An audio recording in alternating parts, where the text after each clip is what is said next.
kalau lagi asik dengan sesuatu nggak sadar dengan hal lain. Orang lagi asik dengan sesuatu nggak sadar dengan hal lain. Begitupun ketika rasa sakit itu dahsyat dia rasakan, mati dia lantas. Cuma masih ngerasain sakit. Baru berasa kapan? Ketika ternyata ada anaknya datang kepadanya, menghampirinya, dia nangis. Ma, jangan tinggalin saya, ma. Itu pun masih belum menyadari, hadirin rahmat Allah subhanahu wa ta'ala. 1, 2, 3, 4 dan seterusnya orang berdatangan, baru kemudian dia pahami bahwa dirinya ternyata telah terpisah antara jasad dengan rohnya. Dia baru menyadari bahwa dirinya telah meninggal dunia. Ketika kesadaran itu muncul, roh diangkat ke langit yang pertama. Amal yang baik, hadirin yang dirahmati Allah, diterima, disambut dengan baik di langit yang pertama.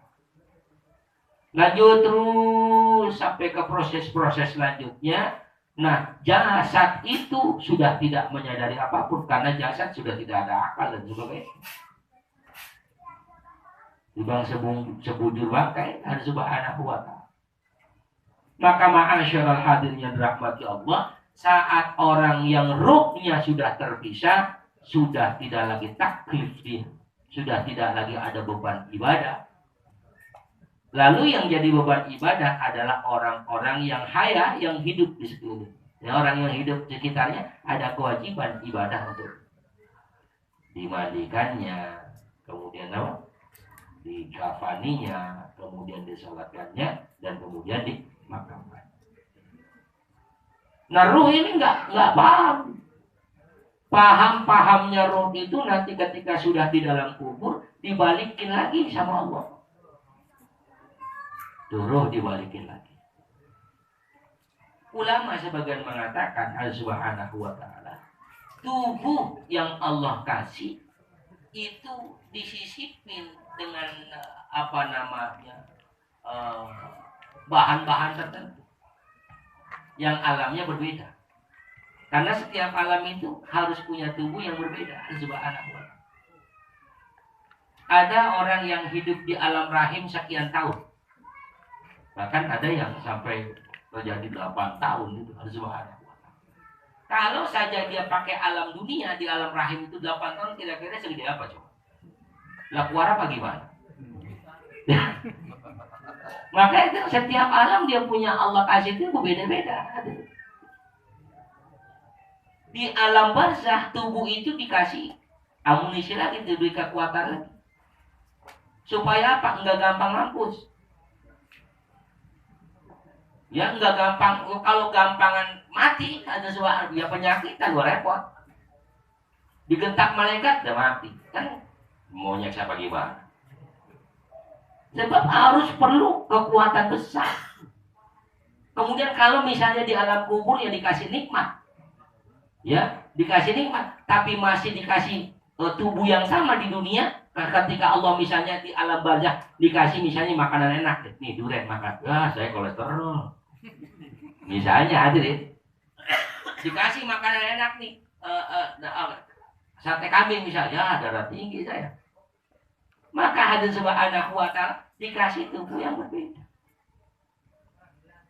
Masyaallah hadirin yang dirahmati Allah subhanahu wa ta'ala, setiap 40 hari di alam barzakh itu akan terjadi taghyir, perubahan-perubahan.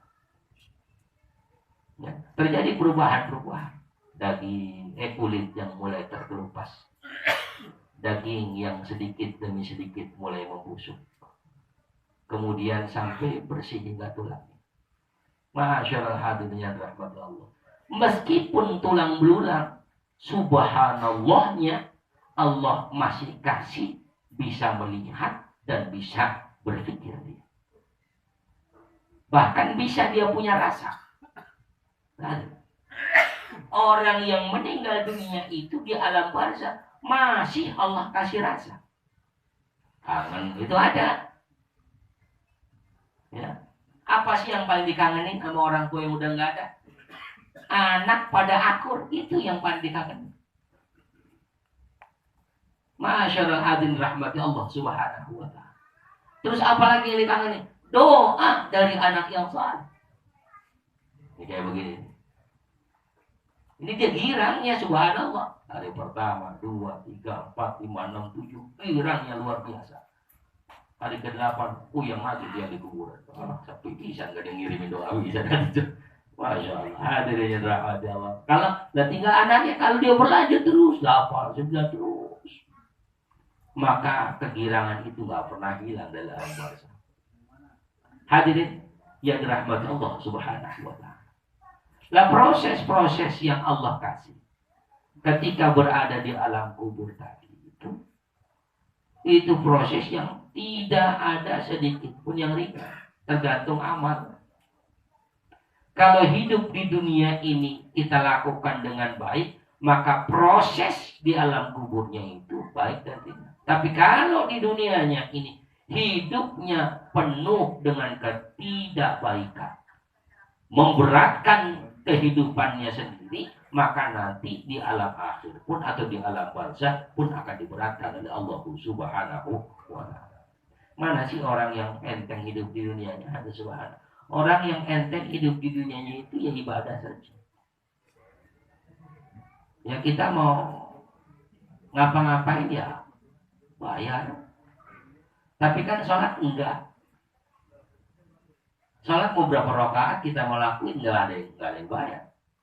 Kali kayak gitu 1 rakaat goceng kan enggak ada. Ya sampai dari dulu sampai hari gini belum ada sholat goceng. Malah mahalan kencing kan. Kencing berapa kencing? 2.000. Kita punya duit gocengan, enggak ada kembali suruh kencing lagi. Masyaallah subhanahu wa ta'ala. Masyaallah hadirin yang dirahmati Allah Subhanahu wa ta'ala. Setiap ibadah yang kita lakukan hakikatnya ringan. Quran yang kita mau baca, mana bayarnya? Enggak. Tinggal kita kebet mau berapapun ayat yang kita baca, itu Allah tidak suruh bayar. Tidak ada ibadah itu yang berat. Bahkan haji itu berat. Bayarnya Allah kan bilang, walillahi 'alan nasi hijjul baiti man istata'a ilaihi sabila. Buat yang istitoah, yang mampu, enggak mah, ya jadi pikirin, jadi berat-beratin hidup.